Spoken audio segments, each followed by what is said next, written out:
Mickey, you're so fine. You're really the greatest. You blow my mind. Hey, Mickey. Hey, Mickey.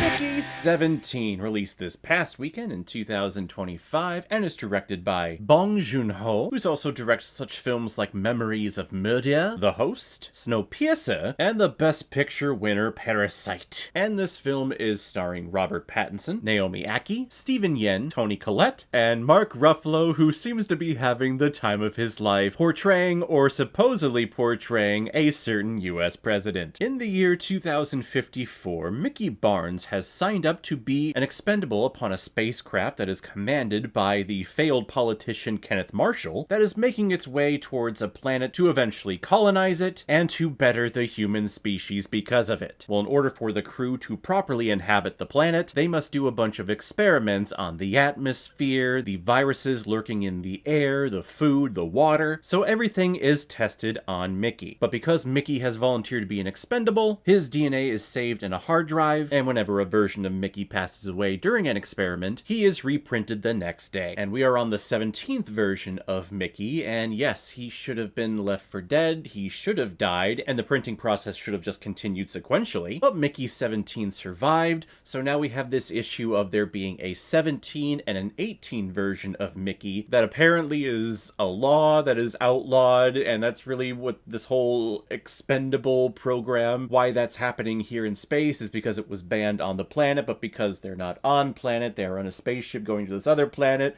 it's a little bit more of a leeway area there. And then on top of that, we have these alien slug mammoth spider looking like things that Kenneth Marshall doesn't like, but his wife wants to use them because their tails make a great sauce once you chop it up. So Marshall wants to repopulate by having a sex position, but then also wants to blow up all the aliens. So let me just say that I'm a huge fan of Bong Joon-ho. I've loved almost all of his movies that I've seen, at least the more popular ones that I listed earlier. And I'm a big fan of Robert Pattinson. I think his performances over the years, yes, he gets a stigma when it comes to the whole Twilight franchise, but I think he's proven himself since then that he is a reputable actor, especially when it comes to his vocal work. How he's able to manipulate his voice and change his voice from his speaking, his regular everyday speaking one, is tremendous. But in terms of this director, I'm a huge fan of his work. This one, while I think it's an excellent satire on what is happening, especially in the United States of America today, if there is a certain section of the US population that actually goes to watch this movie, I hope you actually pay attention and listen and see what is happening in this movie, because that's basically happening in the world right now. I don't care what you say in the comments. So I enjoy the satire nature of this movie. However, if I'm being fair and impartial, I think that the focus of this film is a little all over the place. We don't have one singular focus here. We have a little thing that we're focusing on in terms of like, oh, that's the thing that we have to overcome, and then later on, no, it's completely different, and then we have a third thing that we're overcoming, and then the climax is, oh, that's what we were looking to get rid of the whole time? I didn't think that that was a problem. And I'm not going to spoil what those issues are, because I definitely recommend that you go see this and make up your own opinions about it. But hopefully after you see it, you see where I'm coming from, where the focus of, okay, what's the antagonist? What's the thing that we're trying to overcome here?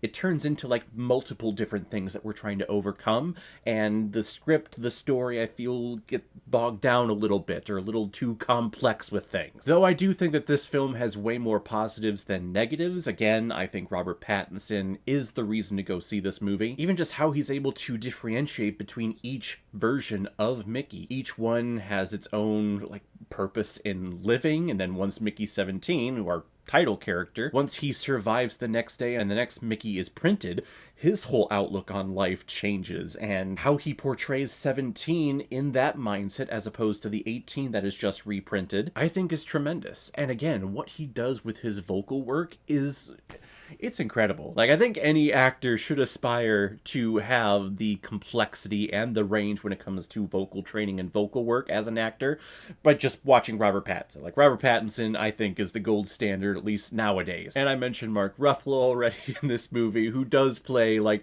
if an antagonist is to be showcased in this movie based on a human figure, I mean, that's the Marshall character that he plays. Definitely an allegory for a certain US president that we have now, and of course there's going to be people who go see this movie from this country that aren't going to like that. There are going to be others who absolutely love that. For me, I loved it. I feel at points like, okay, this is getting a little too much because, you know, it's just... that's a reality. This is fiction. Like, I don't want to be reminded of reality when I go see movies, but I definitely get it and I definitely understand it. And the things that he says, the mannerisms, the inflections that he gives to certain lines, it's spot on. This is a great impression, by the way. And he's only elevated by the performance of Toni Collette, who plays his wife in this film. She is just as crazy, if not crazier, than Marshall. She's obsessed with this sauce.